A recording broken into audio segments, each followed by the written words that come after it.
Hi, my name is Gavin Audette. I live in Dudley, Massachusetts. I started riding when I was 3 years old, and I trained with Coach James from the Moto Academy.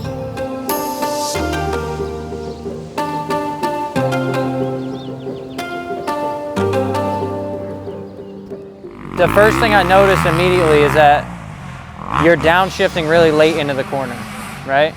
So work on getting the downshift somewhere back here, right? So you're downshifting and then getting your braking done. Do you remember last week when we were working that corner down there and the reason why you were standing up in the corner, right? You were pulling the clutch in on the entry and it was making you stand up, and then you would kind of roll out of the rut, and then I said no clutch, and then you were nailing that corner.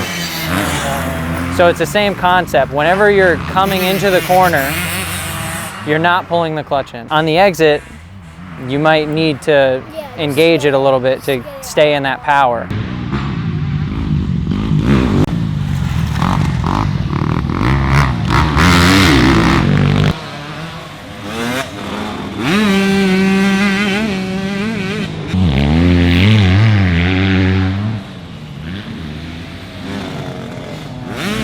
Good job not shifting in the corners. I also want you to experiment with gear selection as well, right? So if you find yourself coming out of the corner and you're really bogging and you're really having to use that clutch like you did in that corner going into the back section, I just want you to be conscious of what gear you're in. So if you find yourself doing that, make a mental note next time you come through that section, just try it in a gear lower. Not that you're going any slower, or if you're shifting up, you're not going any faster. It's just gonna calm the bike down a little bit. Get in your seated position. Right where you were was too far forward, right? You were right on that gas cap. And this corner right here, when I saw you transition into the seat, you did it properly in terms of how fast you did it, but just where you did it wasn't right? You never wanna be all the way up on that gas cap.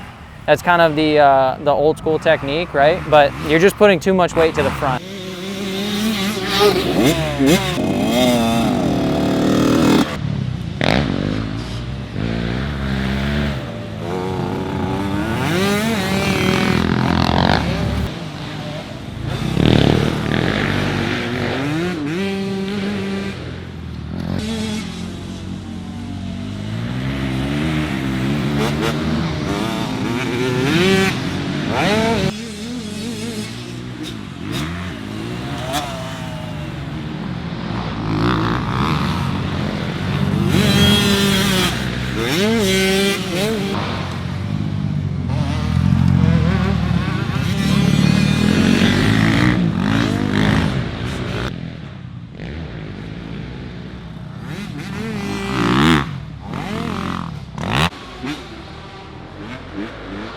I want you to set up over here, right? So you can use that entire corner, right? So we're coming through here. We're standing, we're standing, we're standing, still standing, and then we're sitting into the turn right about here, right?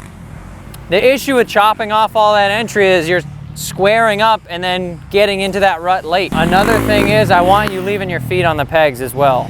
Right? So when you get both feet on the pegs, it makes it a lot easier for you to stay in that proper seated position. It'd be one thing if it was a really deep rut. You need to get your inside foot high and tight to the bike, out of the way, because your peg's getting swallowed up. But this is one of those situations, just leave your foot on the peg, right? It's only gonna benefit you. I'm gonna stand where I want him to sit and we'll see if he notices. What do we got? Keep your foot on the peg! Dang kids.